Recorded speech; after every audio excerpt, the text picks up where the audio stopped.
Bismillahirrahmanirrahim. Assalamualaikum warahmatullahi wabarakatuh. Alhamdulillahirabbil alamin wassalatu wassalamu ala asyrofil anbiya'i wal mursalin wa ala alihi wa ashabihi ajma'in. Baik siswa-siswi sekalian yang dirahmati oleh Allah Subhanahu wa taala. Pada kesempatan kali ini Bapak akan melanjutkan materi pembelajaran Al-Qur'an hadis yang telah kita lakukan. Adapun pada hari ini kita akan masuk pada pembelajaran 5, yaitu mengenai hidup menjadi lebih mudah dengan ilmu pengetahuan. Nah, sebelum kita membahas lebih jauh mengenai materi pembelajaran ini, berbicara tentang ilmu pengetahuan, tentunya ini menjadi sebuah kata-kata yang sudah tidak asing lagi di telinga kita. Karena namanya ilmu pengetahuan pasti sudah sering sekali kita dengar. Ilmu pengetahuan sendiri merupakan sesuatu yang sangat penting yang harus kita miliki, terutama kita sebagai seorang muslim. Karena kenapa saya katakan sebagai seorang muslim harus memiliki ilmu pengetahuan? Karena agama Islam sendiri memiliki kitab suci Al-Quran, yang dimana kitab suci Al-Quran itu hanya bisa dimaknai ataupun bisa ditafsirkan makna-makna isi kandungannya menggunakan kekuatan fikriyah, kekuatan berpikir, ataupun kekuatan akli, kekuatan akal. Jadi tanpa adanya kemampuan berpikir maupun kekuatan akal kita, dalam arti lain ilmu pengetahuan yang kita miliki, maka kita akan sulit untuk memahami dan mengerti apa itu isi kandungan yang terdapat pada ayat-ayat Al-Quran tersebut. Baik siswa-siswi sekalian yang Bapak banggakan, dalam agama Islam sendiri, dalam mempelajari ilmu pengetahuan tidak terbatas hanya pada pengetahuan-pengetahuan agama saja. Namun Islam juga memerintahkan kita sebagai umat Islam untuk senantiasa mempelajari ilmu-ilmu pengetahuan umum, seperti misalkan fisika, kimia, dan lain sebagainya. Nah, bahkan sebagai bukti bahwasanya Islam memerintahkan kita untuk mempelajari ilmu pengetahuan umum, banyak sekali tokoh-tokoh Islam yang dimana mereka justru menjadi pencetus dasar-dasar dari ilmu pengetahuan umum tersebut.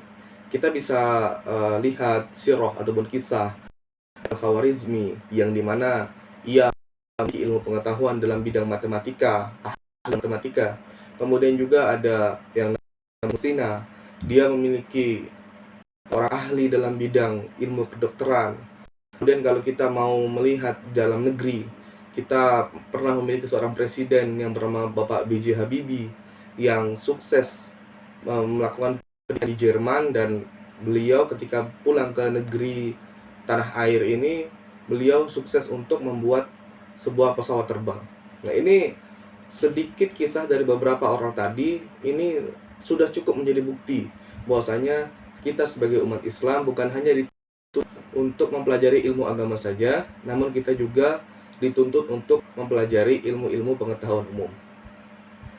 Berbicara tentang mempelajari ilmu pengetahuan, banyak sekali dalil-dalil ataupun ayat-ayat Al-Quran yang memerintahkan kita untuk mempelajari ilmu pengetahuan. Salah satunya pada sebuah hadis yang paling masyhur ataupun kita dengar, "Thalabul ilmi fardhatun 'ala kulli muslimin." Menuntut ilmu itu hukumnya wajib bagi setiap muslim. Kemudian lagi, "Utlubul ilma minal mahdi ilal lahdi." Tuntutlah ilmu dari buayan hingga liang lahat. Nah, ini merupakan sebuah hadis yang memang mencerminkan betapa pentingnya kita untuk mempelajari ilmu pengetahuan. Karena sesuai dengan materi kita, dengan kita memiliki ilmu pengetahuan, maka hidup kita akan menjadi lebih mudah. Dengan kita memiliki ilmu pengetahuan, kita akan lebih mudah untuk menjalani kehidupan ini, sehingga kita menjadi orang-orang yang insya Allah derajatnya ditinggikan oleh Allah Subhanahu wa ta'ala. Baik, mungkin untuk mempersingkat waktu pada pertemuan kali ini, silahkan siswa-siswi sekalian buka, pelajari e-modul yang telah tersedia. Dalam e-modul ini terdapat beberapa ayat maupun hadis yang menjelaskan dasar dari pentingnya kita untuk belajar, pentingnya kita untuk menuntut ilmu, agar ilmu pengetahuan dalam diri kita ini semakin baik, semakin meningkat. Silahkan dipelajari. Semoga apa yang telah dipelajari nanti bisa bermanfaat Dan sehingga dengan membaca e-modul ini kalian bisa memahami pelajaran ini dan menghadirkan keberkahan dari Allah Subhanahu wa taala. Baik, sekian yang Bapak dapat sampaikan. Mohon maaf, akhirul kalam, wa'alaikum minkum. Assalamualaikum warahmatullahi wabarakatuh.